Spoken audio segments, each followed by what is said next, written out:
மீஞ்சூர் கிழக்கு ஒன்றிய திமுக சார்பில் தமிழ்நாடு முன்னாள் முதலமைச்சர் முத்தமிழறிஞர் டாக்டர் கலைஞரின் பிறந்த நாளை முன்னிட்டு மீஞ்சூர் கிழக்கு ஒன்றிய செயலாளர் வல்லூர் MSK ரமேஷ்ராஜ் தலைமையில் செயற்குழு கூட்டம் நடைபெற்றது.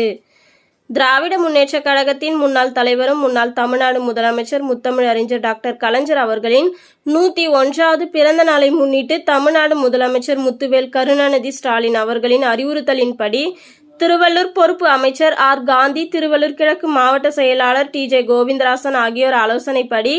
திருவள்ளூர் கிழக்கு மாவட்டம் மீஞ்சூர் கிழக்கு ஒன்றியம் வல்லூர் திமுக அலுவலகத்தில் மீஞ்சூர் கிழக்கு ஒன்றிய செயலாளர் வல்லூர் MSK ரமேஷ்ராஜ் தலைமையில் செயற்குழு கூட்டம் நடைபெற்றது. இந்த கூட்டத்தில் ஒன்றிய செயலாளர் பேசுகையில், மீஞ்சூர் கிழக்கு ஒன்றிய ஊராட்சிகளில் வருகின்ற ஜூன் 3ஆம் தேதி கலைஞர் பிறந்த நாளை முன்னிட்டு கழக கொடி ஏற்றி ஏழை எளிய மக்களுக்கு நலத்திட்ட உதவிகள்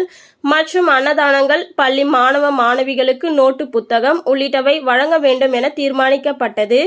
இந்த கூட்டத்தில் ஒன்றிய அவைத்தலைவர் ராஜா, முன்னாள் மாவட்ட பிரதிநிதி வல்லூர் பாத்து தமிழரசன், ஒன்றிய நிர்வாகிகள் இளவம்பேடு பாளையம் தசரதன், செம்மொழி தாஸ், செல்வமணி, அத்திப்பட்டு துணைத் தலைவர் MDG கதிர்வேல், வல்லூர் ராமமூர்த்தி, அத்திப்பட்டு முன்னாள் ஒன்றிய கவுன்சிலர் சங்கர், காட்டுப்பள்ளி ஊராட்சி மன்ற தலைவர் சேதுராமன், அத்திப்பட்டு முருகானந்தம், இளைஞரணி அமைப்பாளர் தமிழரசன், அத்திப்பட்டு பொன்னரசு, வல்லூர் சேகர், ஊரணமேடு சங்கர், SR பாளையம் கோவிந்தசாமி, நந்தியம் கலைமணி, நந்தியம் கார்த்திக், வன்னிப்பாக்கம் முரளி, அத்திப்பட்டு கோமதி நாயகம், நெய்தவாயில் மணிகண்டன், ஸ்டாலின், வல்லூர் சவுந்தரராஜன் மற்றும் மாவட்ட நிர்வாகிகள், ஒன்றிய கழக நிர்வாகிகள், ஊராட்சி கழக நிர்வாகிகள், கிளைக்கழக செயலாளர்கள், இளைஞரணி அமைப்பாளர்கள், பிறரணி துணை அமைப்பாளர்கள், கழக மூத்த முன்னோடிகள் உள்ளிட்டோர் இதில் கலந்து கொண்டனர்.